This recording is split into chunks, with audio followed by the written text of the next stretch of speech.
মানুষ দুইভাবে কষ্ট পায়, হয় রোগে ভুগে আর না হলে শোকে। আমি রোগে তেমন না ভুগলেও শোকে অনেক বেশি ভুগেছি। কারণ গত 6 মাস যাবৎ আমার সাথে যা হয়ে আসছে তাতে এমনটা হওয়াটাই স্বাভাবিক। এই পৃথিবীতে কারা বেশি সবচেয়ে সুখী মানুষ জানেন তো? আমার অ্যাক্সিডেন্টের ঠিক আগ মুহূর্তে মনে হচ্ছিল এই পৃথিবীতে তারাই সবচেয়ে সুখী মানুষ, যাদের বউ নেই। এখন কারণ জিজ্ঞেস করতেই পারেন, জিজ্ঞেস করার দরকার নেই, বলার জন্যই আজকে এরকম একটা পরিস্থিতিতে আমি আপনাদের সামনে এসে হাজির। গল্পের শেষে গিয়ে হয়তো বুঝতে পারবেন কেন, কী জন্য আমি এই কথাগুলো বললাম। আর যারা বউ নামক প্যারার সম্মুখীন হয়েছেন তারা অবশ্যই বুঝতে পারবেন। এটা বলাটা কোনো অসাধারণ বিষয় নয়, খুব সাধারণ আর সিম্পল একটা কথা। যা হোক, গত 6 মাসে ঈশানের সাথে ঠিক কী হয়েছে সেটা পরে বলবো। কিন্তু যতক্ষণ পর্যন্ত ঈশানের সেন্স ছিল, ঠিক তার আগের মুহূর্ত পর্যন্ত আপনাদের বলি। ছেলেটা ভালোই ভালোই বাসা থেকে বেরিয়েছিল অফিসের উদ্দেশ্যে। অফিসে গিয়ে কাজও করেছিল, কিন্তু দুপুর হতেই খেয়াল করলো ওর বউ, অর্থাৎ যে মেয়ের জন্য এত কিছু, সেই মেয়েটা অফিস থেকে গাড়ি নিয়ে বেরিয়ে যাচ্ছে। অবশ্য আপনারা বলতেই পারেন অফিসটা কার। অফিসটা হচ্ছে ঈশানের বউ, অর্থাৎ চাচাতো বোন ঈশিতাদের। যখন ঈশানকে মেয়েটা বিয়ে করেছিল তখন ঈশানের বিয়েতে মত ছিল না, আর না মেয়েটাকে ভালোবাসতো। কিন্তু ওর পাগলামির কারণে একটা সময় ওর এমন একটা মিথ্যা আর অপবাদমূলক কর্মকাণ্ডের পরও ঈশান মেয়েটাকে ভালোবেসেছিল। রাগ করে থাকতে পারেনি, কারণ মেয়েটা ওকে প্রচণ্ড পরিমাণে ভালোবাসতো বলে দাবি করত। ঈশান বিয়ের আগ পর্যন্ত সেটাই জানতো। বিয়ের পরও কিছুদিন ভেবেছিল যে ঈশিতা ওকে অনেক বেশি ভালোবাসে, তাই রাগের মাথায় এরকম জোর করে ওকে বিয়ে করেছে।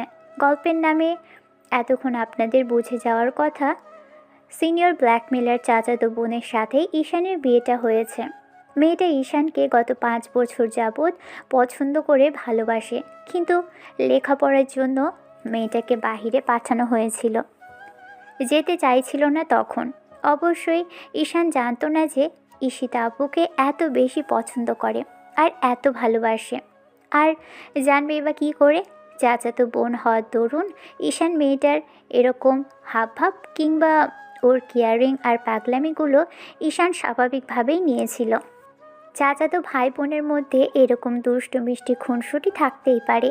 তাছাড়া দুজনেই বয়সের তফাৎটাও খুব বেশি নয়। ঈশিতা থেকে বছর দেড়েকের বড় হবে, তাই প্রায় একসাথেই বড় হয়েছিল দুজন।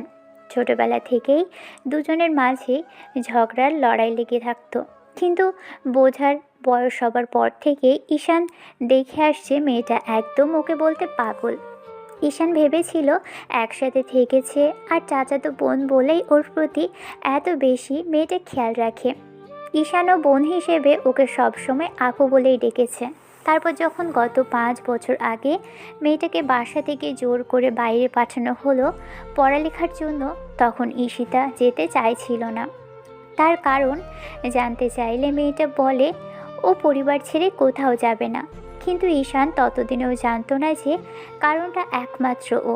বাড়ি যাওয়ার পর থেকে ঈশিতা আপুর সাথে ঈশানের যোগাযোগটা অনেক কম হয়ে যায়, কারণ মেয়েটা পড়ালেখার জন্য গেছে, তাই ঈশান নিজে থেকেই ওর সাথে যোগাযোগটা কম করে। তাছাড়া ফিরে আসার পর হয়তোবা ঈশানের সাথে ওর ছোটোবেলায় সেসব স্মৃতিও মনে থাকবে না, সেটা ভেবেই ঈশান নিজের মতো করে মেয়েটাকে এড়িয়ে যাওয়ার চেষ্টা করে। কিন্তু যখনই সেটা বুঝতে পারলো ছেলেটার দিক থেকে অবহেলা আর এড়িয়ে যাওয়াটা দিন দিন বেড়েই যাচ্ছে, তখনই সীতার উপায় না পেয়ে বাইরে থাকাকালীন সময়ে গত 1 বছর আগে বাসায় ফেরার আগেই ঈশানকে জানিয়ে দেয় ও ঈশানের জন্য পাগলামিটা এজন্যই করে কারণ ও প্রচণ্ড পরিমাণে ভালোবাসে ঈশানকে। ছেলেটা সেদিন অবাক হলেও মজা ভেবে উড়িয়ে দিয়েছিল, কিন্তু পরবর্তী 6 মাস ঈশিতা পাগলের মতো ওর সাথে কথা বলার আর যোগাযোগ করার চেষ্টা করে। ঈশান আব্বু আম্মুকে বিষয়টা জানালে তখন ওরা ঈশানকে নিজের দিক থেকে দূরে সরে থাকার কথা বলে, কারণ ঈশিতাদের অবস্থা ঈশানদের থেকে অনেক ভালো ছিল। ঈশানের আব্বু ছোটোখাটো একটা বিজনেস করলেও ঈশিতার আব্বুর অনেক বড় বিজনেস। দু মেয়ের নামে ভদ্রলোক দেশে বিদেশে বিজনেস করে বেড়াচ্ছে, আর বড় মেয়েকে অফিসের দায়িত্ব দিবে বলেই এত উচ্চ শিক্ষায় শিক্ষিত করতে বাইরে পাঠিয়েছিল।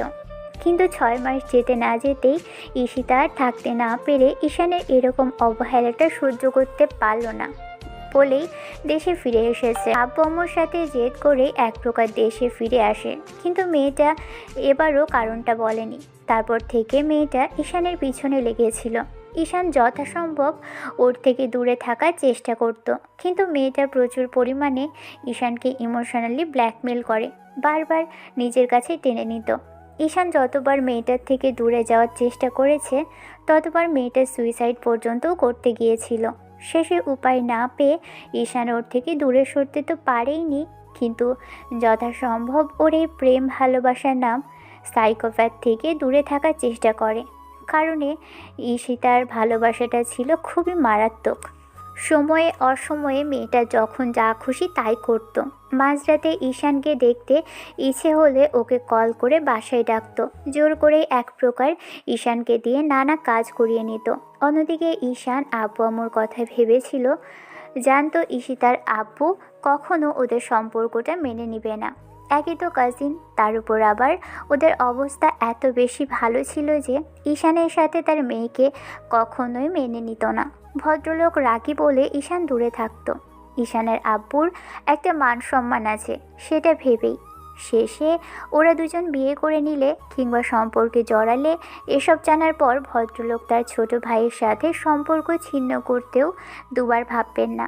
অন্যদিকে ঈশানের আব্বু বুঝতে পারে ছেলেটা খুব চাপে আছে। উনি নিজেও এসে তাকে বোঝানোর চেষ্টা করলে ঈশিতা তা বুঝতে পারেনি, উল্টো চাচুর কাছে ওনার ছেলেকে বিয়ে করার আবদার করে বসে। কিন্তু ঈশানের আব্বু নারাজ ছিল।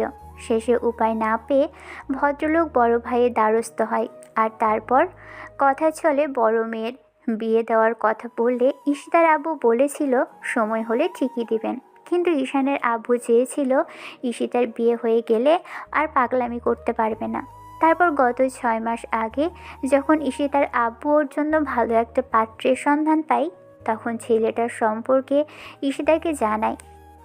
ঈশিতা সেদিন আব্বুকে বলেছিল বিয়ে করবে না। কারণটা জানতে চাইলে মেয়ে উপায় না পেয়ে আব্বুকে বলতে বাধ্য হয় ও ঈশানকে বিয়ে করবে আর ওকে পছন্দ করে। মেয়ের এমন কথাতে ভদ্রলোক রাগ করলেও ওকে বোঝানোর চেষ্টা করেছিল, কিন্তু ঈশিতা সহজ কথায় বোঝার মেয়েই নয়। তারপর মেয়েকে বোঝাতে না পেরে ভদ্রলোক মেয়েকে বাসায় আটকে রেখেছিল। তার 2 দিন বাদেই ঈশিতা কিভাবে ছাড়া পায় কে জানে। তবে ছাড়া পাওয়ার পর প্রথমেই ঈশানের সাথে দেখা করেছিল। ঈশিতা ঈশানকে বিষয়টা জানালে ছেলেটা বলে বিয়ে করে নিতে, কিন্তু মেয়েটা এতটাই নারাজ ছিল যে কান্নাকাটি জুড়ে দিয়েছিল। ঈশিতা ঈশানকে জড়িয়ে ধরে বলেছিল অন্য কাউকে বিয়ে করতে পারবে না। ঈশান যদি ওকে বিয়েটা না করে তাহলেও মরে যাবে। তারপরও ঈশান রাজি ছিল না। শেষে ঈশিতা উপায় না পেয়ে সেদিন ঈশানকে নিয়ে জোর করে ওর বাসায় যায়। বাসায় গিয়ে ঈশিতা যে এরকম একটা কাজ করবে সেটা ঈশান ভাবতেও পারেনি। মেয়েটা একটু পাগলি বটে, তবে মনের দিক থেকে ভালো। তাই ছেলেটা ভেবেছিল ওর আব্বু আম্মুকে যদি বোঝাতে পারে কিংবা ঈশানের বাসায় গেলে হয়তো আম্মু ঈশিতাকে বোঝালে মেয়েটা কিছুটা শান্ত হবে। কিন্তু যাওয়ার পরে এই বজ্জাত বেটি এমন একটা কাজ করবে সেটা ঈশান ভাবতেও পারেনি। দুজনেই আম্মুর সামনে দাঁড়িয়েছিল। অসময়ে দুজনকে একসাথে দেখে আম্মু কিছুক্ষণ চুপ করেছিল। তখনই ঈশিতা নিজে থেকে ঈশানের আম্মুকে উদ্দেশ্য করে বলতে শুরু করে, ছোট আম্মু, আমরা দুজন বিয়ে করতে চাই। ঈশিতার কথাতে ঈশান আর আম্মু অবাক হলে তখন মেয়েটা এমন কিছু বলে যার জন্য প্রস্তুত ছিল না ঈশান। আমি জানি তো তোমাদের আমাকে পছন্দ না ছোট আম্মু, কিন্তু আমি তো তোমার মেয়ের মতোই। বলো, তুমি হয়তো জানো না আমরা দুজন দুজনকে ভালোবাসি আম্মু। ঈশিতার কথাতে আম্মু সহ ঈশান যেন আকাশ থেকে পড়ল। ঈশান আবার কবে বললো এই মেয়েকে ভালোবাসে? আম্মু চোখ বড় বড় করে ছেলের দিকে তাকিয়ে আছে। ঈশিতা এবার ফ্যাঁচ ফ্যাঁচ করে কেঁদে ফেলল। ঈশান আম্মুকে কিছু বলতে যাবে তার আগেই মেয়েটা বলতে আরম্ভ করলো, আমি জানি তোমার ছেলে আমাকে অস্বীকার করবে, কখনোই বলবে না যে ও আমাকে ভালোবাসে। আমি ভেবেছিলাম আজকে ওকে রাজি করিয়ে নিয়ে আসবো, কিন্তু তোমার ছেলে ভয় পাচ্ছিল, ও ভেবেছিল আমাকে এড়িয়ে যাবে। কিন্তু দেখো, আমি ওকে জোর করে তোমার কাছে নিয়ে এসেছি। আম্মু, তুমি হয়তো আমাকে বলবে যে আমি যেন তোমার ছেলে থেকে দূরে সরে যাই, কিন্তু দেখো, আমরা দুজন দুজনকে সত্যি অনেক ভালোবাসি। আর আমরা এতটাই ঘনিষ্ঠ হয়েছিলাম যে একজন আরেকজনকে ছাড়া থাকতে পারতাম না। তাই তো আমি বাইরে থেকে চলে আসলাম তোমার ছেলের কাছে।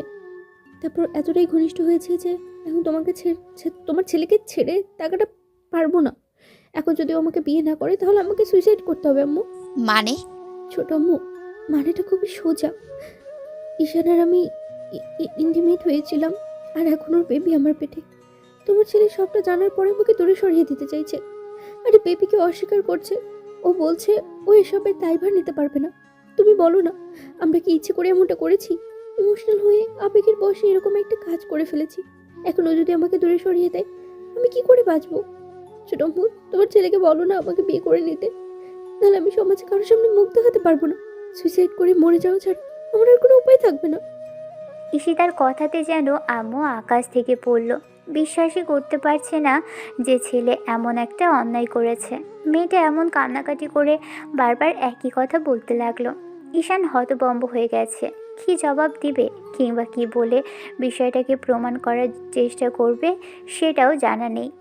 এবার ঈশিতা কান্না করতে করতে এসে আম্মুকে জড়িয়ে ধরতেই আম্মু ওর মাথায় হাত বুলিয়ে দিতে লাগলো। আম্মু ঈশানের দিকে তাকাতেই ছেলেটা যখন কিছু বলতে যাবে তখনই ঈশিতা বলতে শুরু করে। তোমার ছেলে এখন স্বীকার করবে না, ও বারণ করবে যে ওর সাথে আমার কিছুই ছিল না। কিন্তু বিশ্বাস করো ছোট আম্মু, আমি সত্যি বলছি। কেটে গেছে প্রায় 1 ঘন্টা। ডাইনিং রুমে লোকের সমাগম। ঈশিতার আর ঈশানের পরিবার দুজনেই দুজনকে মধ্যমণি করে বসে আছে। দুজনেই ডাইনিং রুমের মাঝখানটায় দাঁড়িয়ে আছে। ঈশান আর ঈশিতা পাশাপাশি মাথা নিচু করে দাঁড়িয়ে আছে। ঈশিতার আব্বু রাগে জোরে জোরে নিঃশ্বাস নিচ্ছে, আর ঈশানের আব্বু শুধু ছেলের দিকে তাকিয়ে আছে। এখান থেকে রুমে যেতে পারলেই যেন এক দফা ছেলের উপর দিয়ে ঘূর্ণিঝড় বইয়ে দিবে। ঈশিতা এখানে আসার পর থেকেই ঈশান হাজারবার বলে বোঝানোর চেষ্টা করেছে এমন কিছু হয়নি। ঈশিতা ব্ল্যাকমেল করে ওকে বিয়ে করার চেষ্টা করেছে, কিন্তু কেউ ওর কথা বিশ্বাস করেনি। ঈশিতার কান্নাকাটিতে সবাই বিশ্বাস করে নিয়েছে এরকম কিছু হয়েছে, আর এর একটা সঠিক সমাধান দরকার। ঈশান হাজারবার ঈশিতাকে বলেছিল যেন এই মিথ্যাটা না বলে, কিন্তু কে শোনে কার কথা? ঈশিতা সে তখন থেকে কান্না করেই যাচ্ছে। আবু তেড়ে এসে ঈশিতাকে মারতে গেলে তখন তার ভাই এসে ভদ্রলোককে আটকে দিলেন আর বলতে লাগলেন, ভাইজান, আমি জানি তুমি আমার ছেলের পাশে কখনোই নিচের মেয়েকে মেনে নিবে না, কারণ আমরা তোমাদের থেকে অনেক নিচু পর্যায়ের আর তুমি অনেক বড় বিজনেসম্যান। এখন এই বিষয়টা তুমি মানতেও চাইবে না। তুমি ভাবো টাকা দিয়ে সব করা যায়, কিন্তু নিচের মান সম্মানটাকে কখনো টাকা দিয়ে কিনতে পেরেছ?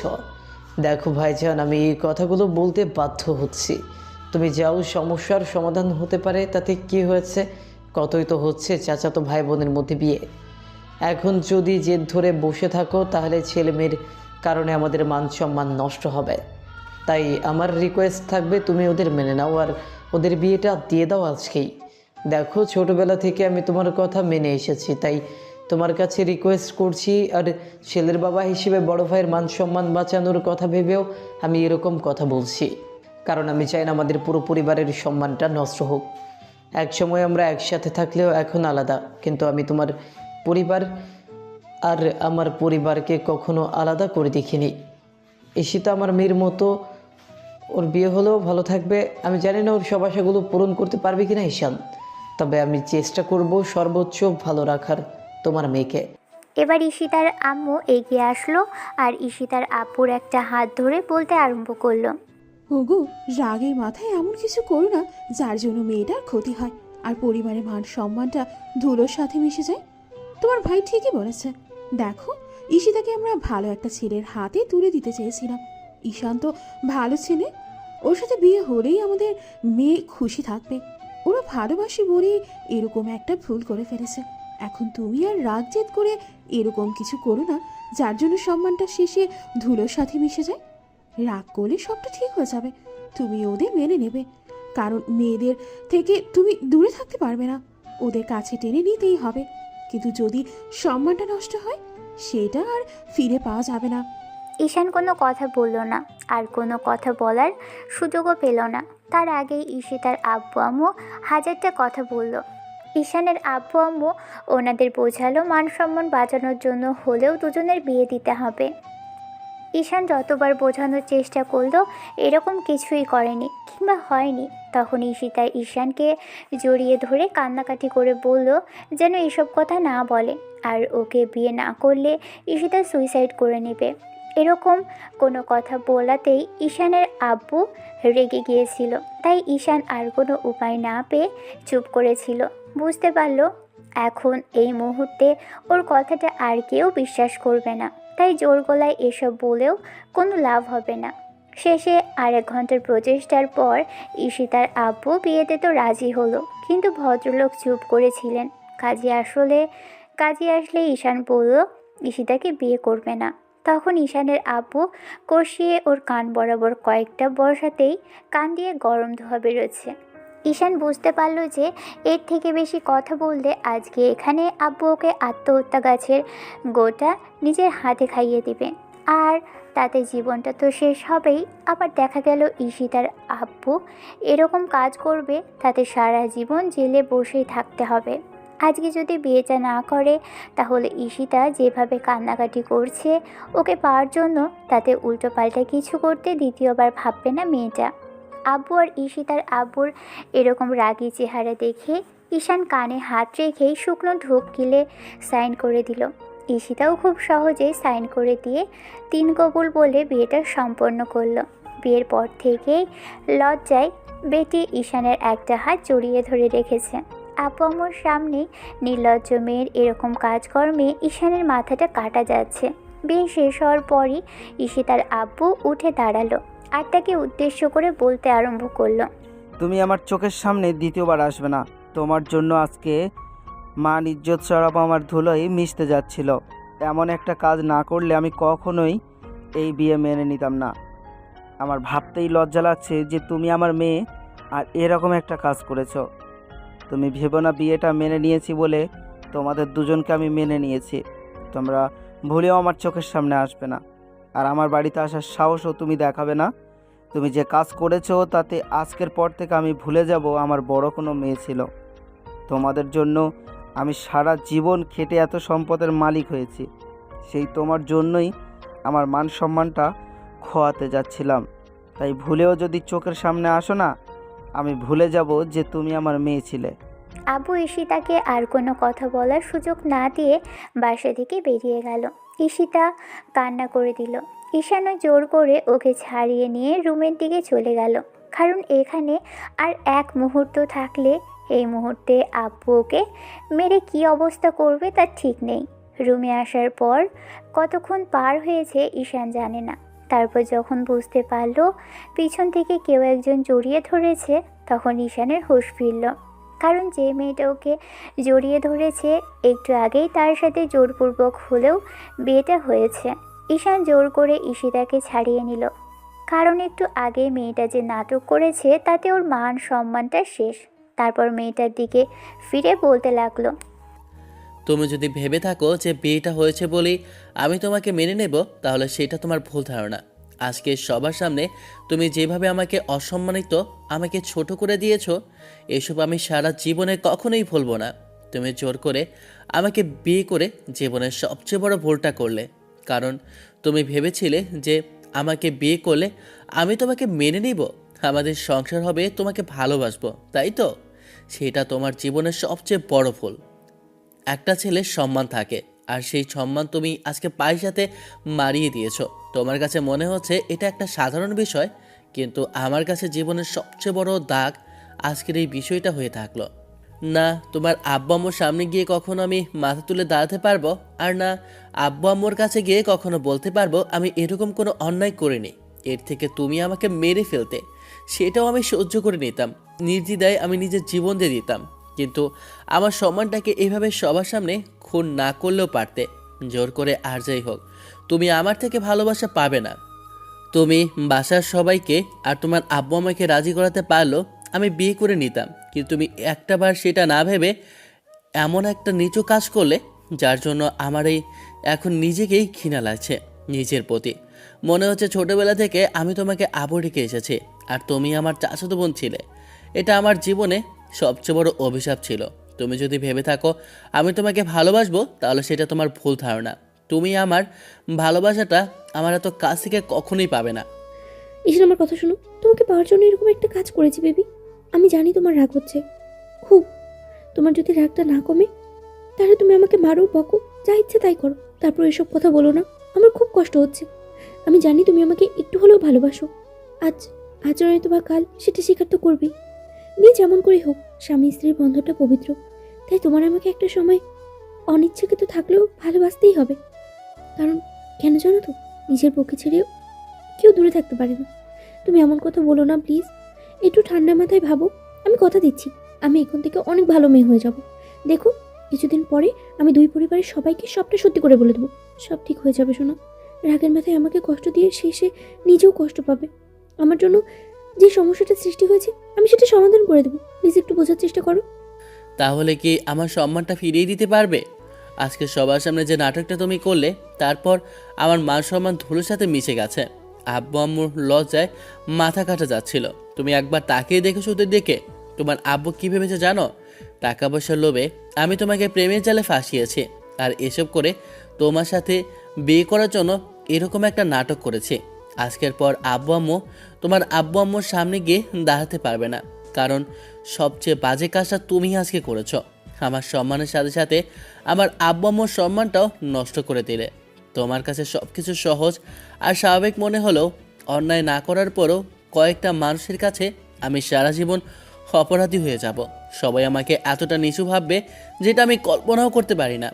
তুমি এমনটা না করলেও পারতে। সবাইকে রাজি করাতে আমি নির্দ্বিধায় তোমাকে বিয়ে করে নিতাম। আমার তোমাকে অপছন্দ ছিল না, কিন্তু তুমি আজকে এমন কাজ করেছো যার জন্য তোমার আব্বু এমনটাই ভাববে। তুমি আজ বুঝতে পারছো না, যখন তোমার আব্বু বারবার আমাকে আর আমার পরিবারকে অপমান করবে তখন তোমার মনে হবে যে এই কথাগুলো শোনার থেকে দূরে থাকার জন্যই আমি তোমাকে সরিয়ে দিতাম। জান, আমার কথাটা শোনো। দেখো, আমি সব ঠিক করে দেবো। তুমি আমাকে একটু সময় দাও। আমাকে একটু বুকে জড়িয়ে নাও। আমার খুব কষ্ট হচ্ছে এসব কথা বানানো। প্লিজ, তুমি ঠিক যতটুকু কষ্ট পেয়েছো আমি সমপরিমাণে কষ্ট তোমার থেকেও পেতে চাই না। তারপর তুমি নিজে কষ্ট পেও না প্লিজ। আমি তো বললাম আমি সবাইকে সত্যিটা বলে দেবো, কিন্তু তার আগে তুমি আমাকে একটু ভালোবেসে দেখো। তোমার ভালোবাসা পেলে আমি একটা ভালো মেয়ে হয়ে যাব। তুমি ভালো মেয়ে হতে গিয়ে আমাকে পৃথিবীর সবচেয়ে বাজে আর নোংরা ছেলেটা আজকে বানিয়ে দিয়েছ। ঈশিতা কিছু বলতে যাবে তার আগেই ঈশান রাগী চোখে ওর দিকে তাকাতেই ঈশিতা মাথা নিচু করে নিল। ঘণ্টাখানেক ওয়াশরুমে গিয়ে ভেজার পর ঈশান বেরিয়ে আসলো। ঈশিতা অনেকক্ষণ কান্নাকাটি করে ওর কাছে মাফ চাইলেও ঈশান বিন্দু পরিমাণে মেয়েটাকে সাথে কথা বলল না। শুকনো কাপড় পরে নিয়ে তারপর বাসা থেকে বেরিয়ে গেল। তারপর যখন বাসায় ফিরল রাত 1টা বাজে। বাসার কলিং বেল দিতেই যখন দরজা খুলল খেয়াল করলো ঈশিতা দাঁড়িয়ে আছে। আব্বু আম্মু দুজনেই ওর পিছনে। আব্বু ঈশানকে কিছু বলার আগেই ঈশিতা কান্না জুড়ে দিয়ে বলতে লাগলো, প্লিজ ছোট আব্বু, তুমি ওকে কিছু বলবে না। ওকে যদি কিছু বলো আমি কষ্ট পাবো। তোমরা প্লিজ রুমে যাও, আমি ওকে বোঝাই। আজকের পর ও আর এমন কাজ করবে না, দেখো। ঈশিতার এমন কান্নাকাটিতে আব্বু আর ঈশানকে কিছু বলতে পারল না। আম্মু আব্বুকে সেখান থেকে নিয়ে যেতেই ঈশান রুমে চলে আসলো। রাতে ঈশান খাওয়া দাওয়া না করে বেডে শুয়ে পড়তেই ঈশিতাও এসে ওর পাশে শুয়ে ওকে তারপর ছেলেটাকে শক্ত করে জড়িয়ে ধরল। ঈশিতার এমন কর্মকাণ্ডে ঈশান বিন্দু পরিমাণে রেসপন্স করলো না, কিংবা ওকে বাধাও দিল না।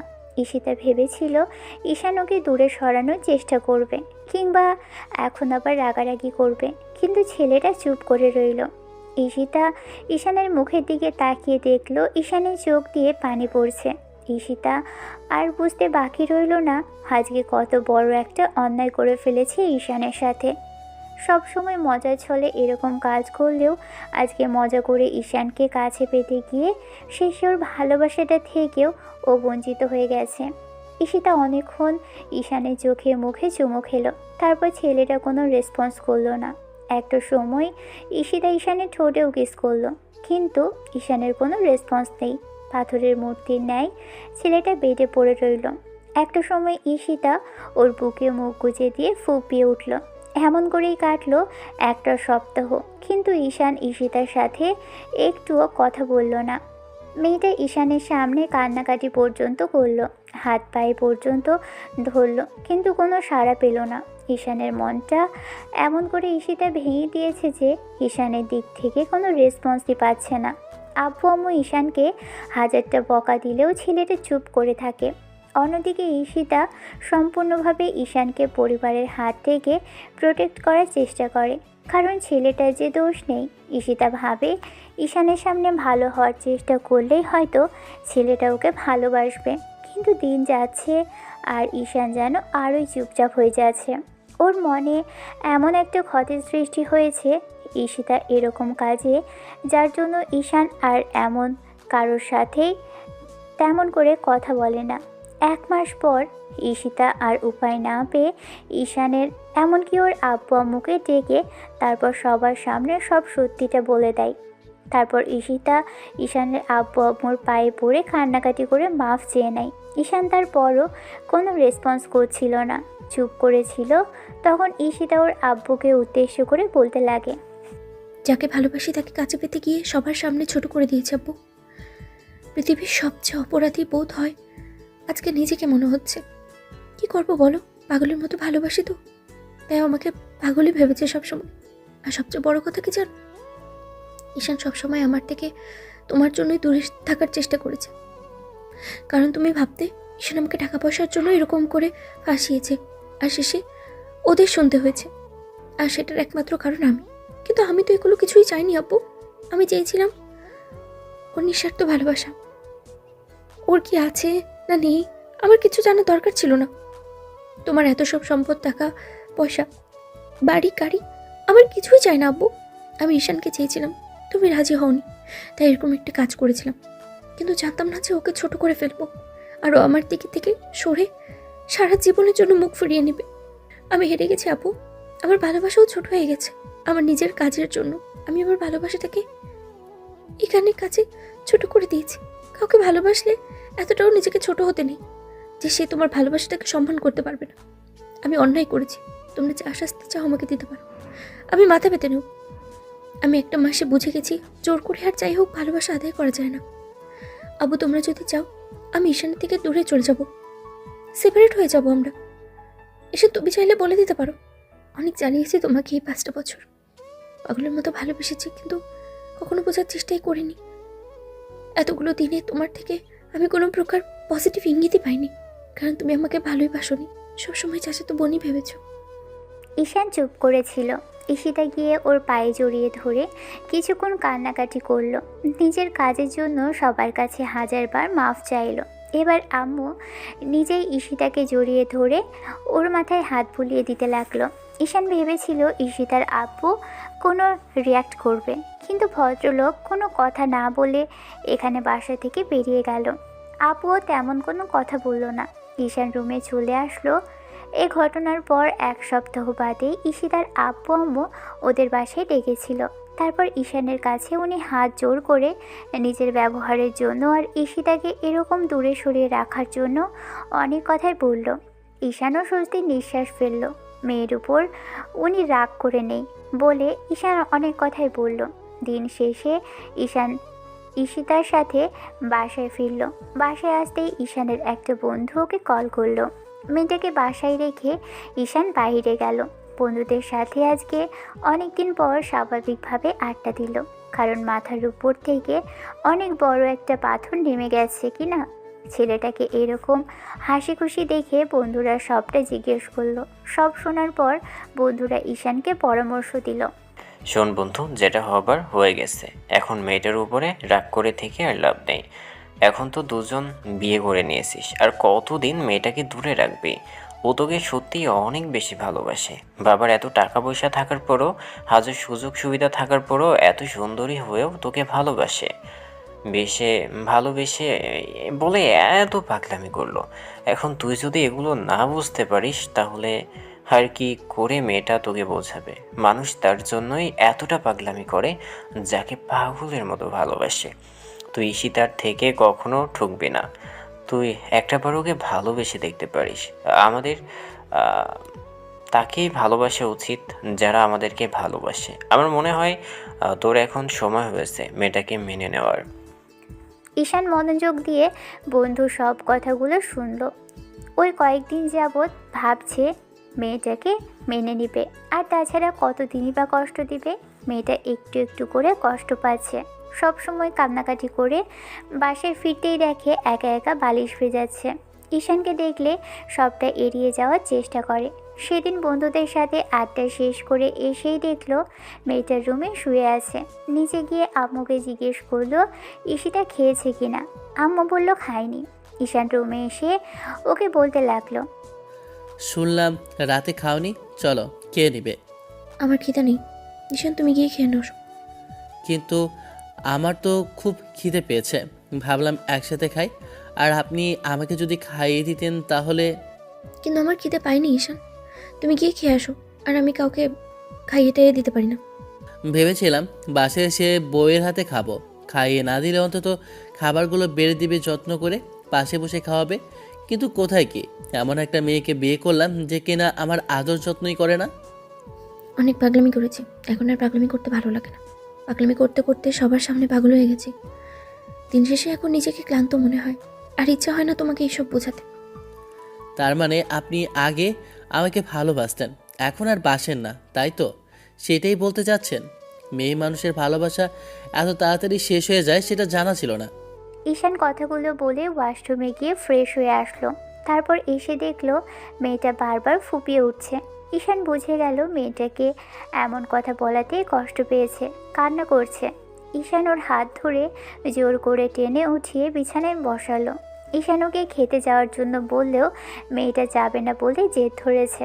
তাই ঈশান আর কোনো উপায় না পেয়ে মেয়েটাকে পাজা গোলা তুলে নিল। ঈশানের এমন কর্মকাণ্ডে ঈশিতা হতভম্ব হয়ে গেল। ঈশিতা ভাবছে ও কোনো স্বপ্ন দেখছে কিনা। কিন্তু তারপর যখন ঈশান ওকে নিয়ে হাঁটতে আরম্ভ করলো, তখন মেয়েটা পড়ে যাবে ভেবে ভয় পেয়ে ছেলেটার গলাটায় জড়িয়ে ধরলো। ঈশান নিচে এসে ঈশিতাকে খাবার টেবিলের সামনে বসালো। তারপর নিজ হাতে খাবার বেড়ে মেয়েটা সামনে দিতেই ঈশিতা খাবে না বলে বেঁকে বসে রইল। তখন ঈশান বেশ খানিকটা রাগ নিয়ে ওর পাশে চেয়ার টেনে বসলো। তারপর খাবার মেখে ওর মুখের সামনে ধরল, কিন্তু মেয়েটা খাচ্ছিল না। ঈশান রাগের মাথায় একটা ধমক দিতেই মেয়েটা ভ্যা ভ্যা করে কান্না করে দিল। তারপর রাগী চোখে তাকাতেই মেয়েটা আবারও খেয়ে নিল। খাওয়ানোর মাঝেই ওর চোখের পানি মুছে দিল। তারপর ঈশিতাকে খাওয়ানো শেষ করলে মেয়েটা চুপচাপ বসে রইল। ঈশানের খাওয়া শেষ হতেই মেয়েটাকে আবারও কোলে করে এনে বিছানায় শুয়ে দিল। তারপর ওর পাশে শুয়ে মেয়েটাকে জোর করে কাছে টেনে এনে বুকের মধ্যে নিয়ে জড়িয়ে ধরে মাথায় হাত বোলাতে বোলাতে ঘুমিয়ে পড়ল। ঈশানের আজকের এরকম কর্মকাণ্ডে ঈশিতা অবাক তো হয়েছে, কিন্তু কিছু বলল না। এতদিন বাদে ছেলেটা ওকে একটু কাছে টেনে নিয়েছে আর ভালোবাসার চেষ্টা করেছে ভেবেই সারা রাত ঈশানের বুকের মধ্যে মুখ লুকিয়ে নীরবে চোখের জল ফেলল ঈশিতা। ঈশান ঘুমিয়ে গেছে অনেক আগেই।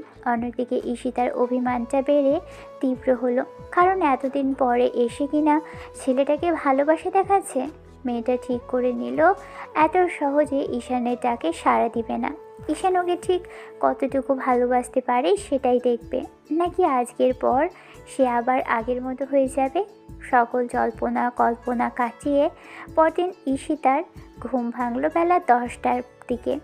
উঠে ঈশানকে পেল না, কিন্তু গায়ে কম্বল চাপানো, ব্যালকানির দরজাটা লাগানো, কারণ রোদ এসে ঈশিতার মুখে পড়ছে তাই হয়তো। রুমের লাইটটা পর্যন্ত অফ করা। ঈশিতা উঠে ফ্রেশ হয়ে নিল। তারপর নিচে আসতেই আম্মুকে নাস্তা করতে বলল। মেয়েটি চুপ করে আছে দেখে আম্মুকে জিজ্ঞেস করলো, কি হয়েছে রে মামনি, তুমি চুপ করে আছো কেন? না, এমনিতেই সবেমাত্র ঘুম থেকে উঠলাম। কিন্তু তোমার ছেলে কোথায় গেছে বলো তো? ঈশান তো বললো একটা ইন্টারভিউ আছে বড় একটা কোম্পানিতে। ওর কোন বন্ধু নাকি সাজেস্ট করেছে ম্যানেজার পদে। জব কেন করতে হবে? আব্বুকে বললেই তো আমাদের অফিসে একটা এমডি হয়ে বসতে পারতো। তুমি এখনো আমার ছেলেকে চিনতে পারোনি মামনি, সেজন্যই ঈশান তোমাকে এখনো ভালোবাসতে পারছে না।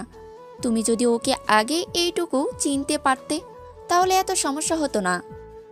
ওকে যদি জোর করো তারপরেও তোমাদের অফিসে বসবে না। ঈশান আমাদের অফিসেই বসতে চায়নি, কারণ ও চায় না ওর বাবার যোগ্যতায় নিজেকে প্রমাণ করতে, নিজের যোগ্যতায় কিছু করতে চায় বলেই ইন্টারভিউটা দিতে গিয়েছে। তাহলে আমার ছেলের কি দরকার ছিল এত কাঠখড় পুড়িয়ে একটা চাকরির জোগাড় করতে যাওয়ার? তুমি রাগ করো না আম্মু, অর্ধেকটা তো আব্বু আমাকে দিয়ে দিবে। তাহলে অফিসে বসলে তো ভালোই হবে, আব্বুরও কষ্ট কমে যাবে। আর যদি নাই বসতে চাই, আমি না হয় এমডি হয়ে বসবো। ওকে ম্যানেজারের দায়িত্বটা দিলে দেখবে আমাদের অফিসটাও ভালো চলবে, আর আব্বু অনেক বেশি খুশি হবে। বাইরের মানুষকে বসানোর থেকে নিজেদের মানুষ বসলে কি তাতে অসুবিধা বেশি হবে না বলো? তোমাদের মাঝে মান অভিমানের পালাটাই এখনও শেষ হয়নি। তাহলে ঈশানকে এই মুহূর্তে যদি বলো তাহলে ও রেগে যাবে আর ভাববে তুমি ওকে আবার ছোট করে কথা বলছো, তাই ওকে অফিসে বসানোর চেষ্টা করছো। তারপরও যদি তোমার ইচ্ছা হয় তুমি বলে দেখো বসে কিনা, কিন্তু এমন কোনো কথা বলো না যার জন্য ছেলেটা আবার রেগে যায়। আজ নয়তো বা কাল সম্পর্ক তো ঠিক হবেই। আম্মু, তোমার ছেলে কাল কি করেছে জানো? আম্মু অবাক চোখে তাকাতেই ঈশিতা সবটা বলল। সব শোনার পর আম্মু মেয়েটার মাথায় হাত বুলিয়ে দিয়ে বলতে লাগলো, এরকম করে যেন ঈশানের সম্পূর্ণ অভিমানটা তোমার উপর থেকে মুছে যায়। আমিও চাই তোমরা ভালো থাকো। এত পাগলামি একটা মেয়ে আমার ছেলেকে এত ভালোবাসে, তাহলে কেনই বা আমার ছেলে মুখ ফিরিয়ে রাখবে? ঈশিতা খানিকটা লজ্জা পেল, আর কোনো কথা বলল না। আজ বাদে কালকেই শান সত্যি ওকে মেনে নেবে, ভালোবাসবে। সত্যি ঈশিতা ঠিক এরকমটাই চেয়েছিল, কিন্তু কেন জানি ঈশানের উপর প্রচণ্ড পরিমাণে রাগ হয়েছে। এত কিছুর পর ছেলেটা এখন ওর ভালোবাসাটা বুঝতে চাইছে। তাহলে আগে থাকতে বুঝতে পারলে কি এমন অন্যায় হতো? ইতিশাকেও আর তখন কষ্ট পেতে হতো না। সেদিন দুপুরে ঈশান বাসায় আসলো। জবটা ওর হয়নি, তাই খানিকটা মন খারাপ হয়েছে। অবশ্যই প্রথমেই জবের জন্য ইন্টারভিউ দিতে গিয়েছিল। আসার পর ঈশিতা ওরকম ভাব দেখে বিষয়টা বুঝে ফেলল। দুপুরে লাঞ্চ করে নিয়ে এসে যখন রুমে আসলো, তখনই ঈশিতা বলতে আরম্ভ করলো, অন্য কারোর অফিসে যাওয়ার কি খুব বেশি দরকার ছিল আমাদের? নাই তো তোমাদের অফিসে বসলেই তো হতো। ঈশান কোনো কথা বলল না। ঈশিতা বুঝতে পারল যে ঈশান এত সহজে অফিসে বসতে রাজি হবে না। চাকরির ইন্টারভিউ বারবার দিয়েই যাবে, ওকে রাজি করানোটা এত সহজ হবে না, বুঝতে পারল ঈশিতা। ঈশান চলে যেতেই ঈশিতা আব্বুকে কল করলো। ওর আব্বু জানালো কাজের অনেক চাপ, তাই ফোনে কথা বলতে পারবে না, বাসায় এসে যেন কথা বলে। ঈশিতা ওর আব্বুকে জানালো যেন ঈশানকে ফোন করে বলে অফিসে বসতে। রাতে ভদ্রলোক ফ্রি হয়ে ঈশানকে ফোন করলো, কিন্তু ঈশান কিছুতেই অফিসে বসতে রাজি হলো না। এমন করে একটা সপ্তাহ ছেলেটাকে জোর জবরদস্তি করার পর অবশেষে যখন ঈশান রাজি হলো না, তখন ঈশিতার আব্বু ঈশানের আব্বুকে কল করে বলল ওকে অফিসে পাঠানোর জন্য। আব্বুর কথা শেষে ছেলেটা ফেলতে না পেরে ঈশিতাদের অফিসে জয়েন করলো। কিছুদিনের মধ্যেই অফিসের ম্যানেজারকে ছাঁটাই করে দিয়ে ঈশানকে ম্যানেজারের দায়িত্ব দেওয়া হলো। অন্যদিকে ঈশানের সাথে ঈশিতা স্বাভাবিকভাবেই কথা বললেও ওদের মাঝে তেমন করে স্বামী স্ত্রীর কোনো সম্পর্কই নেই, যেটাতে ঈশিতা বুঝতে পারবে ঈশান ওকে ভালোবাসে। ঈশান সেদিন ওকে জোর করে কাছে টেনে নিলেও এখন আবার আগের মতোই ঘুমোয়, কথা বলে, কিন্তু এখন আর রাগ করে নেই। ছেলেটাই সেটা ঈশিতা বুঝতে পারে। ঈশিতার আবারও রাগ হয়, এটা ভেবে যে এখন একটু ওকে আদর করলে ঈশানের কী এমন ক্ষতি হয়, কিন্তু মেয়েটার মনের ইচ্ছেটা ঈশান পূরণ করলো না। অন্যদিকে ঈশিতা সারাক্ষণ বাসায় বসে শুধু অপেক্ষা করে ঈশান কবে ওকে ভালোবাসার কথা বলবে, কিন্তু না, ছেলেটা তেমন কিছুই করে না। অফিসের কাজে এত বেশি ব্যস্ত দেখায়, তাতে ঈশিতার কেমন যেন সন্দেহ হতে লাগলো। কারণ যে অফিসটাতে ওকে বসানো হয়েছে সেখানে বেশ সুন্দরী কয়েকটা মেয়ে কলিগ আছে। তাহলে কি ঈশান ওদের সাথে লটরপটর করতে আরম্ভ করলো অফিসে গিয়ে? হাজারটা বাজে চিন্তা মেয়েটার মাথাতে ঘোরাফেরা করলো। এই বিষয়টা ঈশিতা ওর একটা বান্ধবীকে শেয়ার করলে ভদ্রমহিলা ওকে খুব সুন্দর একটা উপদেশ দিলেন। শোন, ছেলে মানুষকে সবসময় আঁচলে বেঁধে রাখতে হয়, তার উপর ও তোর বর, এখনও তোকে ভালোবাসার কথা বলেনি, তোদের মাঝে তেমন কিছুই হয়নি।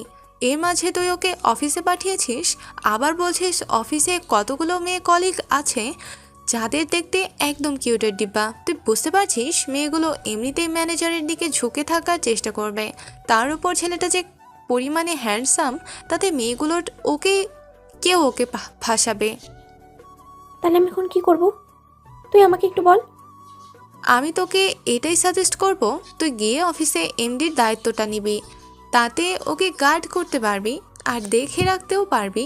ও কোনো মেয়ের সাথে কথা বললে তুই বুঝতে পারবি। তাছাড়া তুই বলছিস তোদের সম্পর্কটা ঠিক হয়নি, তাই আমি বলি কি তুইও গিয়ে অফিসে কারোর সাথে হেসে হেসে কথা বলে দেখবি, ছেলেটা বুঝতে পারবে যে বউকে এরকম করে ছেড়ে রাখতে নেই, তাকে ভালোবাসতে হয়। তুই ছেলেদের সাথে একটু মেলামেশার চেষ্টা করলেই ছেলেটা দেখবি তোর দিকে এগিয়ে আসার চেষ্টা করবে। এখনও সময় আছে, এতদিন যে তোকে জ্বালিয়েছে, এখন তুই একটু তাকে জ্বালানোর চেষ্টা কর। এসব করা কি খুব বেশি ভালো হবে বল? এমনিতেই বজ্জারটা আমাকে ভালোবাসে না, তার উপরে যদি অন্য কোনো ছেলের সাথে এরকম লটর পটর করতে থাকে, তাহলে রাগের মধ্যে সত্যি অন্য কারোর সাথে যদি প্রেম করে বসে, তখন আমাকেই কষ্ট পেতে হবে। আর যদি আমাকে ভালোবাসে, তাহলে এসব করলে ঈশান কষ্ট পাবে রে, আর আমি আমার বেবিটাকে কষ্ট দিতে চাই না। এমনটা চিন্তা করিস বলেই ছেলেটার মুখ থেকে শুনতে পাচ্ছিস না যে ও তোকে ভালোবাসে। শোন, সবসময় এত আবেগী হলে হয় না, কিছুটা কঠোর হতে হয়, নিজের ভালোবাসাটা আদায় করে নিতে হয়। শেখ, এরকম কিছু করলে ঈশান রাগের মাথাতে হলেও তোকে ভালোবাসার কথা বলতে বাধ্য হবে। বান্ধবীর কথাতে ভদ্রমহিলা 4-5টা দিন ভাবলো। যেহেতু ঈশান এমডির দায়িত্ব নেয়নি, তাই ঈশিতা ওই একই অফিসে বসার সিদ্ধান্ত নিল। কিন্তু ঈশানকে এই বিষয়টা জানালো না। সেদিন ঈশানের বসের কেবিনে ডাক পড়ল। ভিতরে এসে ঈশান খুব বেশি অবাক হলো, কারণ ওর বউ বসে আছে বসের চেয়ারে। ঈশান মেয়েটাকে দেখে কিছুক্ষণ চুপ করে থেকে ভাবলো, হয়তো বিয়েটা না করলে ঈশিতা এই অফিসেই বসতো, কিন্তু বিয়ের পর এতদিন বাদে এসে মেয়েটাকে অফিসে আসতে কেন হলো? তাহলে কি ওর আব্বু বলেছে? হাজারটা কথা চিন্তা করছিল, তখনই ঈশিতা বলতে আরম্ভ করলো, ম্যানেজার সাহেব, আমি আসাতে বোধহয় আপনার খুব বেশি একটা ভালো লাগেনি, তাই না? না ম্যাডাম, তেমন কিছু না। আসলে আপনি হুটহাট অফিসে আসলেন, তার উপর জানালেন না, সেজন্যই কি একটু অবাক হয়েছিলাম। অফিসের স্টাফদের কাজকর্ম দেখার জন্য কি সবাইকে জানিয়ে আসতে হবে? এমডি হিসেবে আমাকে দেখতে হবে না অফিসে কে কেমন কাজ করছে আর কে কতটুকু ফাঁকি দেয়? সে তো অবশ্যই, কিন্তু ম্যাডাম আপনি জানিয়ে আসলে ভালো হতো। সবাইকে বলে রাখতাম, আপনাকে সবাই একটা সংবর্ধনার মধ্যে গ্রহণ করতো। এরকম হঠাৎ করে আসাতে কেউ তো জানতে পারেনি যে আজকে আপনি এসেছেন। কার কি লাভ ক্ষতি হতো আমি জানি না, তবে আমি আসাতে যে তুমি খুব বেশি একটা খুশি হওনি, সেটা তোমার মুখের এক্সপ্রেশন দেখেই বোঝা যাচ্ছে। আপনি আসাতে আমার কেমন সমস্যা হবে ম্যাডাম? তাছাড়া আপনি অফিসের বস, অফিসে আসতেই পারেন। আপনাদের অফিসে আপনারা আসবেন, এতে কে রাগ করলো আর না করলো সেটা তো দেখার বিষয় না। আমার আফসোস আছে তোমার জন্য খুব, তুমি না খুব বেশি বিপদে পড়ে গেলে। ম্যাডাম আমি আপনার কথা কিছুই বুঝতে পারছি না। আমি কথাগুলো বাংলাতেই বলেছি, না বোঝার মতো তো কিছু হয়নি। ম্যাডাম আমাকে ডেকেছিলেন, কিছু করতে হলে বলুন। সবই ঠিকঠাক চলছিল তাই না ঈশান? মাঝখান থেকে আমি অফিসে আসছি, তোমার প্রেম ভালোবাসার মধ্যে ব্যাঘাত ঘটালাম। মানে ম্যাডাম আপনি কি বলতে চাইছেন? এটাই বলতে চাইছি, অফিসের মেয়ে কলিগগুলোর সাথে তোমার লটর পটর বন্ধ হলো আমি আসাতে। তুমি চাইলেও যখন তখন যে কোনো মেয়ের সাথে আর কথা বলতে পারবে না। ম্যাডাম আপনি ভুল করছেন, কাজের বাইরে আমি কারোর সাথে তেমন কথা বলি না, খোঁজখবর নিয়ে দেখতে পারেন। সেটা পরে দেখা যাবে, এখন আমার জন্য কফি নিয়ে আসো যাও। বস বউয়ের মুখের এমন কথা শুনে ঈশান কিছুক্ষণ হতবাক হয়ে তাকিয়ে রইল। ঈশান যাচ্ছে না দেখে আবারও মেয়েটার চোখ গরম করে তাকিয়ে কথাটা বলতেই ঈশান বেরিয়ে গেল। দিন শেষে তাহলে চাকরের মতো খাটানোর জন্যই কি ম্যাডাম অফিসে আসলো, সেটাই ভাবতে লাগলো। ম্যাডামের কেবিনে কফি নিয়ে এসে নিজের ডেস্কে বসতেই আবারও ম্যাডাম ডেকে নিয়ে হাজারটা কথা শোনালেন। ঈশানও মাথা নিচু করে সব কথা শুনল। কোনো কাজে ভুল হলেও বকা দিল, আর না হলেও বকাঝকা করলো। ঈশানের বুঝতে আর বাকি রইল না যে এই মেয়ে ওকে জ্বালানোর জন্যই অফিসে এসেছে। লাঞ্চের সময় ঈশান একটা মেয়ে কলিগের সাথে কথা বলতে বলতে ক্যান্টিনের দিকে খাবার খেলো। তারপর কেবিনে আসতেই ম্যাডামের ডাক পড়ল। ঈশান গিয়ে ম্যাডামের সামনে দাঁড়াতেই ভদ্রমহিলা বলতে লাগলো, এসব আদিক্ষেতা আমার এখানে দেখাতে পারবে না। যার সাথে যা ইচ্ছে তাই করো, কিন্তু অফিসের মধ্যে কোনো মেয়ের সাথে তুমি কথা বলতে পারবে না। তোমাকে আমার খুব ভালো করেই চেনা আছে, সুযোগ পেলে বউ থাকতেও প্রেম করতে ছাড়বে না, সেটা আমি খুব ভালো করেই জানি। ম্যাডাম, আপনার কথা ভুল হচ্ছে। আমি এখানে প্রেম করার জন্য আসিনি, কাজের জন্য এসেছি। আর হ্যাঁ, ওরা আমার অফিসের কলিগ, ওদের সাথে আমি একটু একটু কথা বলতেই পারি। এতে আপনার যদি এত সমস্যা থাকে তাহলে আপনি আমাকে অফিস থেকে বের করে দিতে পারেন। ঈশিতার প্রচণ্ড পরিমাণে রাগ হলেও তেমন কিছু বলল না। ভাবলো নীলার কথাটাই কাজে লাগাতে হবে। ঈশান যতগুলো মেয়ের সাথে ইচ্ছে কথা বলুক, তাতে ওর কি। বিষয়টা ভেবেই বিকেলের দিকে ঈশিতা অফিসের একটা হ্যান্ডসাম ছেলেকে ওর কেবিনে ডাকলো। তারপর নানান কথা জিজ্ঞেস করতে লাগলো। এরই মাঝখানে ঈশিতা ঈশানকে ডেকে আনলো। ছেলেরা জিজ্ঞেস করলো কি করতে হবে, তখন ম্যাডাম ওকে বলতে লাগলো, আমাদের দুজনের জন্য কফি নিয়ে আসো, আর কফি আনা শেষ হলে এখান থেকে কোথাও যাবে না, পাহারা দেবে। কেউ যদি আসে তাকে তাড়িয়ে দেবে। ঈশান খানিকটা অবাক হলো। বাইরের একটা ছেলের সাথে কিনা ঈশিতা ঈশানের সামনে কথা বলবে। ম্যাডাম ধমকের সুরে কথাটা বলতেই ছেলেটা তাড়াহুড়ো করে গিয়ে কফি নিয়ে আসলো। দুজন খেতে খেতে আলোচনা করতে লাগলো। ঈশিতার মুখ থেকে যেন হাসিটা সরছে না। ঈশানের এবার খানিকটা বিরক্ত লাগলো যে একটা বাইরের ছেলের সাথে কিনা ওকে এমন করে কথা বলতে হবে। ঘরে জামাই থাকতে কোনো স্বামীরই কাম্য নয় অন্য ছেলের সাথে তার বউ হাসাহাসি করে কথা বলবে, আর এমনভাবে কথা বলবে যেন দুজনের মাঝে প্রেম ভালোবাসার সম্পর্ক চলছে। আচ্ছা শাফিন সাহেব, আপনি কি বিয়ে করেছেন? না ম্যাডাম, মেয়ে দেখার কাজ চলছে, ভালো মেয়ে পেলেই বিয়েটা করে নেব। আচ্ছা একটা কথা বলুন তো, আমাকে কেমন দেখতে? না মানে আসলে ম্যাডাম আপনি... আরে রাকিব সাহেব বলেন না, কথা বললেই তো আর বিয়ে হয়ে যাচ্ছে না। তাছাড়া আপনি একটা স্মার্ট ছেলে, আমার মতো একটা স্মার্ট মেয়েকেই ডিজার্ভ করেন। অবশ্য আপনি যদি চান আমি একটু ভেবে দেখতে পারি। কি যে বলেন না ম্যাডাম, কোথায় আপনি আর কোথায় আমি? ভদ্রমহিলার কথাগুলোই ঈশানের আর সহ্য হচ্ছিল না, তাই রাগ করেই এক প্রকার কেবিন থেকে বেরিয়ে গেল। ছেলেটাকে ঈশিতা চলে যেতে বলল। আরও 15 মিনিট বাদে আবারও ঈশানকে ডেকে পাঠালো। ছেলেটা আসতে এবার ঈশিতা বলতে লাগলো, আপনি তো প্রচুর পরিমাণে বেয়াদব ঈশান সাহেব। আপনাকে আমি যেতে বলেছিলাম? না। তাহলে গিয়েছিলেন কেন? ঈশান চুপচাপ রইল। তখন ঈশিতা রাগী কণ্ঠে বলতে লাগলো, কি হলো বলুন? বউ যদি স্বামীর সামনে অন্য ছেলের প্রশংসা করে, তার সাথে লটর পটর করতে থাকে আর এমন এমন সব কথা বলে, তাহলে সেখানে কোনো স্বামী দাঁড়িয়ে থাকতে পারে না। অফিসে আমি আপনার বস আর বাড়িতে আপনার বউ, তাই বসটা যেখানে সেখানেই বসের সম্মান বজায় রাখবেন। বাড়িতে গিয়ে বউ বলে যা ইচ্ছে তাই করতে পারেন, কিন্তু অফিসে এসে বউ দাবি করলে কিন্তু সেটা আপনার পক্ষে ভালো হবে না। আপনি যা শুরু করেছেন তাতে আমার আপনাকে বউ হিসেবে ভাবতেও কষ্ট হয়। তাহলে ভেবো না, তোমাকে তো আমি জোর করছি না। অনেক আগেই বলে দিয়েছি, তুমি চাইলেই এই ভাবনাটা বন্ধ করে দিতে পারো। সামান্য বিষয়ে এসব কথা না বললে কি নয়? তাহলে বুঝতেই যখন পারছো এটা সামান্য বিষয়, তাহলে এরকম রিয়াক্ট করার কি আছে? ঈশান আর কোনো কথা বলল না, এমন করেই চলতে লাগলো। কিন্তু এরই মাঝখানে ঈশান খেয়াল করলো ঈশিতা অফিসে আসার পর থেকে বেশ খানিকটা বেপরোয়া হয়ে গেছে। যখন তখন ছেলের সাথে বেশ হাসাহাসি করে কথা বলে। বিশেষ করে শাফিন নামে ছেলেটাকে তো কেবিনে ডেকে নিয়ে যতক্ষণ খুশি বসিয়ে রাখে। কি কথা হয় দুজনের মাঝে? তাহলে কি দুজন দুজনকে পছন্দ করে? বিষয়টা ভাবতেই মাথাটা চক্কর দিল ঈশানের। ঈশান জানে না মেয়েটা কী করতে চাইছে। তবে কি ওর ভালোবাসাটা শেষ হয়ে গেল? সেদিনের পর থেকে মেয়েটা নিজে থেকে ঈশানের সাথে ভালোবাসার কথা বলা তো দূরে থাক, ওর থেকে কেমন দূরে দূরে থাকতে চাই। ঈশান নিজে থেকে মেয়েটার দিকে যত এগিয়ে আসার চেষ্টা করে, মেয়েটা নিজের দিক থেকে দূরে সরে যাচ্ছে। তাহলে কি ঈশানের প্রতি ভালোবাসাটা ওর মরে গেল, শেষ হয়ে গেল এত তাড়াতাড়ি? এত সব কথা ভেবে ঈশানের মাথাটা পুরো খারাপ হয়ে যাচ্ছিল। তাহলে কি দিন শেষে ঈশিতা ওর থেকে দূরে সরে যাবে? এখন তো ঈশান ওকে ভালোবাসার চেষ্টা করেছিল, মেয়েটা এখন নিজেই ওর কাছে আসে না, তাহলে জোর করে ওকে কি করে কাছে ডেকে নেবে? অফিসে বসে হাজারটা কথা ভাবছিল। এরই মাঝখানে লাঞ্চ টাইম হতেই ঈশান লাঞ্চ করার জন্য ক্যান্টিনে গিয়ে দেখলো ঈশিতা আবারও সেই সাফিন সাহেবের সাথেই বসে খাবার খাচ্ছে আর দাঁত কেলিয়ে কেলিয়ে হাসছে। এই ছেলেটাকে বর্তমানে ঈশানের বিরক্ত লাগতে শুরু হয়েছে।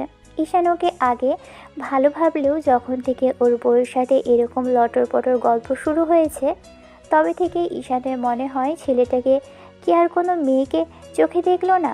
দিন শেষে ওর বউয়ের সাথে কিনা গল্প করতে হলো।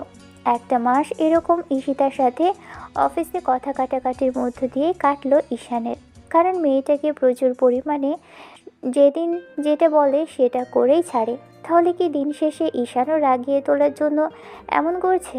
কিন্তু আজকাল ভালোবাসার কথাটা বলা তো দূরে থাক, নিজে থেকে কখনোই কথা বলে না ঈশানের সাথে। ছেলেটা যতবারই ওকে বিষয়টা বলার চেষ্টা করেছে ততবারই মেয়েটা কোনো না কোনোভাবে ওকে এড়িয়ে গেছে। দুপুরে কাজের চাপটা খুব কম ছিল, তাই ম্যাডামের কেবিনের সামনে আসলেই এই বিষয় নিয়ে ম্যাডামের সাথে একটু কথা বলা দরকার। উনি কেন এমন করছেন এখানে সেটা জানতে খুব ইচ্ছে হচ্ছিল।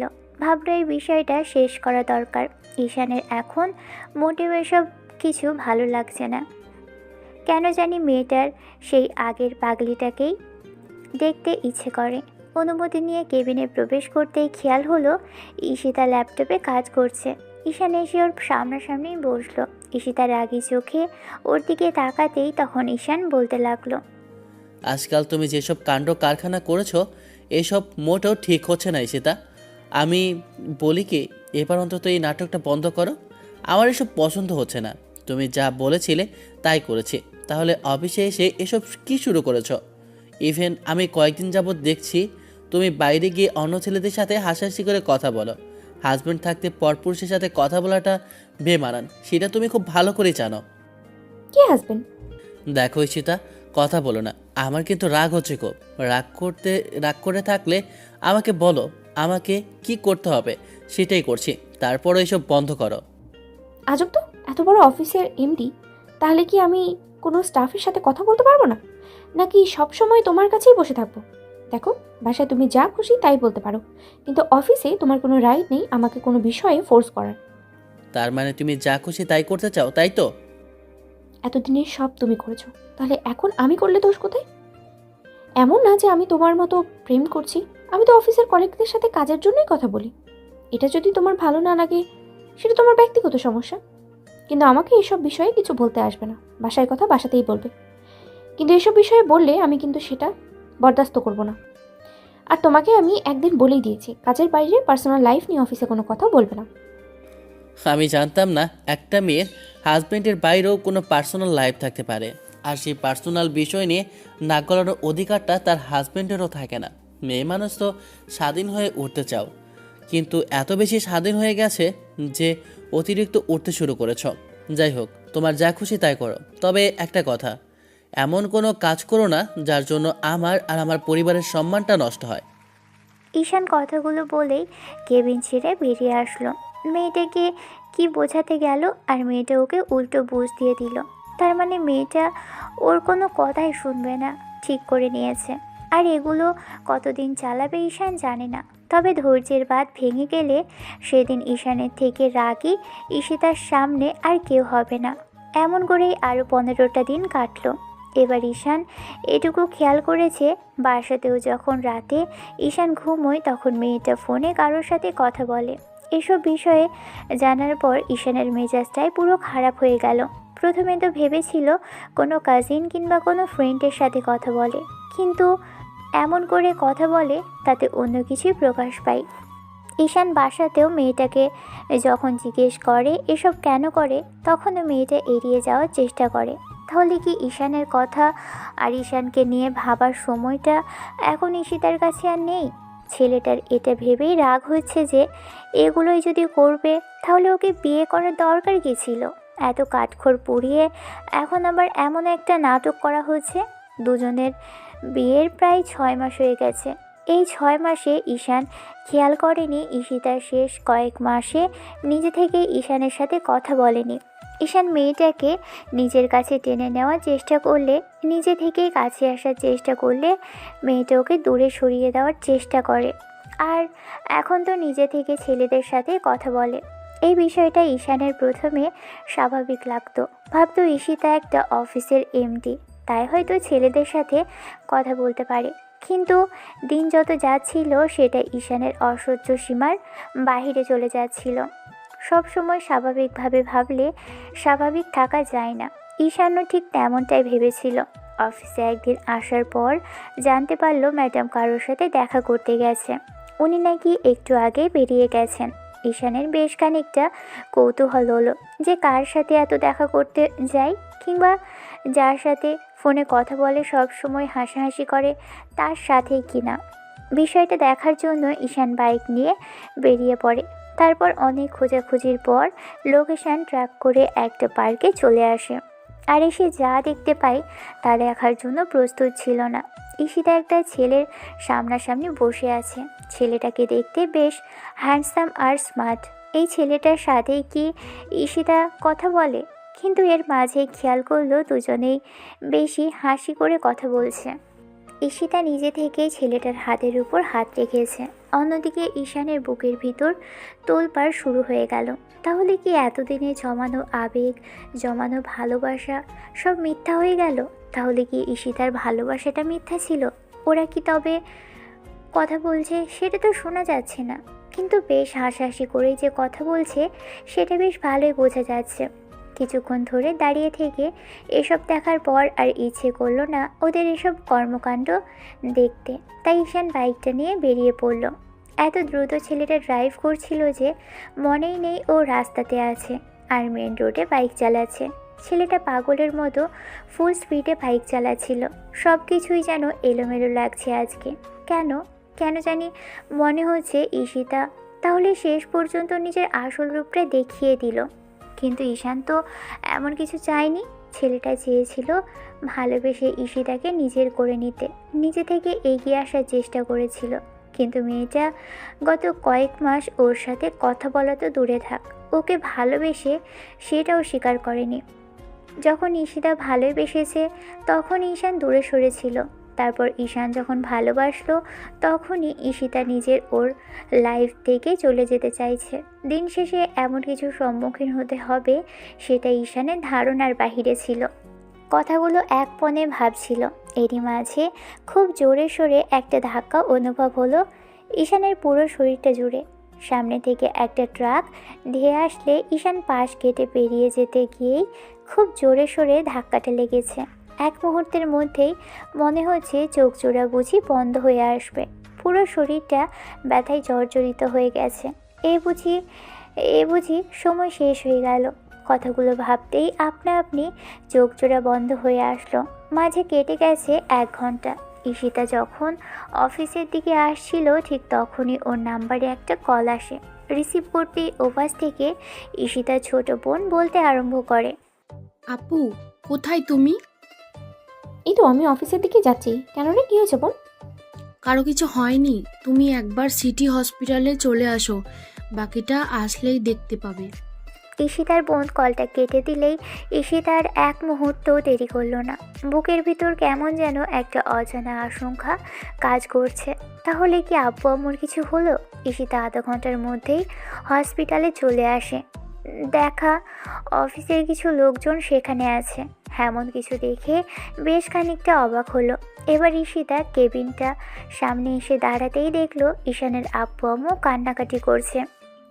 বোন, কার কি হয়েছে বল না? আব্বু আম্মু, ছোট আম্মু সবাই তো আছে, তাহলে কার কি হয়েছে বল না? ঈশিতার কথাতে মিহি কান্না করে দিল। তারপর কাঁপা কাঁপা কণ্ঠে বলতে লাগলো, আপুরে, ঈশান ভাইয়া বড় একটা অ্যাক্সিডেন্ট হয়েছে বলছে, ডক্টর কিছু বলতে পারছেন না। ঈশানের নামটা শোনার সাথে সাথেই ঈশিতার চোখ জোড়া আপনা আপনি পানি পড়তে আরম্ভ করলো। মেয়েটা ফুপিয়ে কেঁদে উঠল। কিছুক্ষণের মধ্যেই হসপিটাল ভরে গেল লোকজনে। অফিস থেকে লোকজন আসলো ঈশানকে দেখার জন্য, কিন্তু ডক্টর এখনও বের হননি। 2 ঘন্টা প্রচেষ্টার পর অপারেশন শেষ হলে ডক্টর এসে জানালো রোগীকে বেডে দেওয়া হয়েছে, আর 24 ঘন্টার মধ্যে জ্ঞান ফিরে আসবে। তবে সম্পূর্ণ বিপদমুক্ত এটাও বলা যাচ্ছে না। ডক্টরের এমন কথা শুনে 2 পরিবারের মানুষগুলো কাঁদতে লাগলো। ঈশিতার যেন হুঁশই নেই। ওর মনে হচ্ছে ওর থেকে মরে গেলেও তো ভালো হতো। 24 ঘন্টার জায়গায় ছেলেটার জ্ঞান ফিরল পুরো 30 ঘন্টা পর। আর শেষ 6 ঘন্টাতে দুই পরিবারের মানুষগুলোর অবস্থা কেমন হয়েছিল সেটা ঈশান দেখলে হয়তো বুঝতে পারত। সবাই ঈশানকে নিয়ে কতটা টেনশন করছে। ছেলেটার শ্বাস প্রশ্বাস চলছিল বলেই ডক্টর আশাবাদী ছিল যে জ্ঞান ফেরার সম্ভাবনা আছে। অন্যদিকে ঈশানের জ্ঞান ফিরতেই বুঝতে পারল পুরো হাত পা শরীরটা জুড়ে ব্যথা অনুভব হচ্ছে। কোনো কথাই বলতে পারছে না। আশেপাশে তাকিয়ে দেখল একটা বেডে শুয়ে আছে। নিশ্চয়ই এটা হসপিটাল। জ্ঞান ফিরতেই ঈশানের তখনই মনে হচ্ছিল মানুষ ঠিক দুইটা কারণেই ভোগে। গল্পের শুরুতে যেটা বলেছে, এই মুহূর্তে রোগে না ভুগলেও শোকের কারণে অ্যাক্সিডেন্ট করে হসপিটালের বেডে শুয়ে আছে। সবাই গিয়ে ঈশানকে দেখে আসলো, কিন্তু ছেলেটা কথা বলতে পারল না, শুধু ফ্যাল করে তাকিয়ে আছে। অবস্থা এতটাই খারাপ ছিল যে কথা মতো বলার জন্য ডক্টর কাউকে পারমিশন দেয়নি, শুধু দেখে আসতে পারবে সেজন্যই সবাইকে বলা হয়েছিল। ঈশানের আব্বু আম্মু কোনো রকমে দেখে বেরিয়ে আসলো। অফিসের কলিগগুলো একে একে গিয়ে দেখে আসলো। তারপর গতকাল ছেলেটার থেকে ঈশান জেনেছিল ম্যাডাম কোথায় গিয়েছে। সে ছেলেটার সাথে দেখা হলেও বলতে আরম্ভ করলো, ম্যাডাম কান্নাকাটি করবেন না, স্যার এখন ঠিক আছে। কালকে যদি স্যারকে আমি আপনার কথাগুলো না বলতাম তাহলে হয়তো স্যার এমন তাড়াহুড়ো করে বেরিয়ে যেত না, এরকম কিছুই হতো না। মানে? কাল আপনি যখন অফিস থেকে বেরিয়ে গেছিলেন তখন ঈশান স্যার আপনার কথা জিজ্ঞেস করছিল, বলছিলাম আপনি কারোর সাথে দেখা করতে যাচ্ছেন, তখনই তো স্যার বেশ রেগে বেরিয়ে গেল। তার ঘন্টা দুয়েক পরে জানতে পারলাম ওনার অ্যাক্সিডেন্ট হয়েছে। এবার সেটা বুঝতে পারছে ঈশান ওকে দেখার জন্য কিংবা ওর সাথে দেখা করতে যাচ্ছে সেটা দেখার জন্য এরকম তাড়াহুড়ো করে বেরিয়েছিল, আর নয়তো ওদের দুজনকে একসাথে দেখেছে। আর কিছু ভাবতে পারছে না। ঈশিতার বারবার মনে হয়েছে সব কিছু ওর জন্যই হয়েছে। 7টা দিন এমন করেই গেল, আর এই 7টা দিন ঈশিতা যেন নাওয়া খাওয়া ভুলে গিয়েছিল। হাজব্যান্ড হসপিটালের বেডে এমন করে পড়ে আছে, আর ও কি করে অন্য কিছু নিয়ে ভাববে। ঈশিতা সব সময় ঈশানের খেয়াল রেখেছে।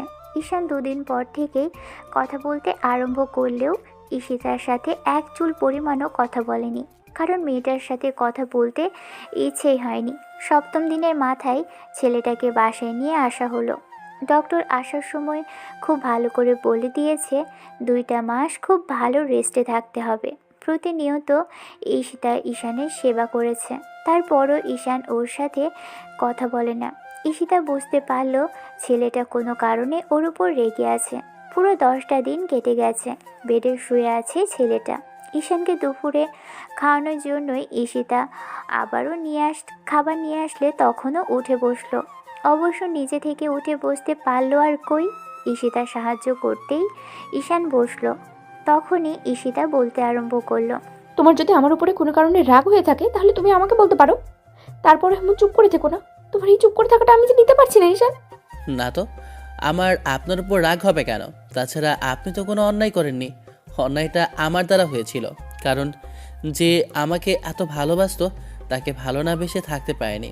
তারপর যখন চেষ্টা করলাম তখন, যাই হোক এগুলো বাদ দিন। ঈশিতা ঈশানের কথাতে অবাক চোখে তাকিয়ে রইল। তখন মেয়েটা ওকে খাইয়ে দিতে লাগলো। ঈশিতা কিছু বলতে যাবে তার আগেই ঈশান বলতে লাগলো, ওই ছেলেটির সাথে কবে চলে যাচ্ছেন আমাকে জানিয়ে দিন। আপনি সেদিন সেপারেট হওয়ার কথা বলেছিলেন, আজ আমি বলছি যত তাড়াতাড়ি আমরা আলাদা হয়ে যাব ততই আমাদের দুজনের জন্য ভালো। কারণ আমি আপনার কাছে থাকলে সারা জীবন আপনার থেকে একের পর এক কষ্টই পেয়েই যাব। সেটার কি খুব বেশি দরকার আছে? আপনার এখন আমার সাথে থাকার কোনো প্রয়োজন আমি দেখছি না। যেহেতু সব কিছু নিজের মতো করে ঠিক করে নিয়েছেন, তাহলে আমাদের আলাদা হয়ে যাওয়াটাই বেটার। ঈশিতা চুপ করে রইল, চোখ দিয়ে পানি পড়ছে। কিন্তু তারপর মেয়েটা ঈশানকে খাওয়ানো থামালো না। খাওয়া শেষ হতেই মেডিসিন খেয়ে শুয়ে পড়ল। তখন ঈশিতা এসে সামনে দাঁড়িয়ে বলতে লাগলো, তোমাকে চালাতে গিয়ে উল্টো তোমাকে এমন করে কষ্টের মুখে ফেলে দিলাম, তার জন্য অনেক বেশি আমি লজ্জিত। আমি চেয়েছিলাম তোমাকে একটু কষ্ট দিতে, তাই বলে এতটা কষ্ট দিতে চাইনি ঈশান, যতটা কষ্ট দিলে তোমাকে এই অবস্থার জন্য মধ্যে পড়তে হয়। তুমি হয়তো সেদিন ভেবেছিলে আমি অন্য কোনো ছেলের হাত ধরে পালিয়ে যাব, কিংবা সাথে রিলেশনে দাঁড়িয়েছি, তার সাথে দেখা করতে যাচ্ছি। তুমি জানো যে ছেলেটার সাথে দেখা করতে গিয়েছিলাম ওকে, সেটা আমার ফুফাতো ভাই। গত কয়েকদিন আগে কানাডা থেকে দেশে ফিরেছে। আমার সাথে দেখা করতে চাইলে কাজের জন্য দেখা করতে পারলাম না, কিন্তু সেদিন একটু সময় ছিল বলে দেখা করতে গিয়েছিলাম। তোমাকে খুঁজেছিলাম কিন্তু তুমি অফিসে ছিল না, পরিচয় করে দিতে চেয়েছিলাম, আর তুমি এমন কিছু ভাবলে। যাই হোক, তোমাকে আর বোঝানোর মতো ইচ্ছাটা আমার আর নেই। তোমাকে বোঝাতে গিয়ে আমি বারবার নিজেই বুঝে গেছি। বোঝাতে হবে না, আমাকে যেহেতু কষ্ট দিতে চেয়েছিলেন, দেখুন আমি কত কষ্ট পাচ্ছি। হসপিটালের বেডে শুয়েছিলাম 7 দিন, এর থেকে কি বেশি কষ্ট দিতে চেয়েছিলেন? আপনি গত 3-4 মাসের যে ব্যবহারটা আমার সাথে করেছেন না, অন্য ছেলেদের সাথে এমন ঘনিষ্ঠ হওয়ার চেষ্টা করেছেন, এইসব আমাকে কষ্ট দেওয়ার জন্য যথেষ্ট নয় কি? ঈশিতা, আপনার কি একবারও মনে হয়নি যে হাজব্যান্ডের সামনে ওয়াইফ এমন কিছু করলে তার ঠিক কতটুকু কষ্ট লাগবে? অবশ্য আপনি সেটা চিন্তা করবেন কি করে? আপনি সবসময় নিজের চিন্তাই করেন। আমার ভালোবাসাটাকে আপনি অসম্মানিত করেছেন। আমি নিজে থেকে আপনাকে ভালোবাসার চেষ্টা করেছিলাম, খুব বেশি ভালোবেসেছিলাম, কিন্তু ততদিনে আপনার ভালোবাসাটা আমার কাছে অপ্রকাশিত হয়ে গেছে। আপনি নিজের মতো করে আমাকে ভালোবেসেছিলেন, আর আমিও আমার মতো করে আপনাকে ভালোবেসেছিলাম, কিন্তু দিন শেষে সেই ফলাফল শূন্য। এত ভালোবাসার পরও দুজনে ভালোবাসা এক হলো না। যাই হোক, আমাকে এত সম্মান আর এত সেবা করতে হবে না। খামাখা একটা অসুস্থ রোগীর সাথে আপনি পড়েই বা থাকবেন কেন?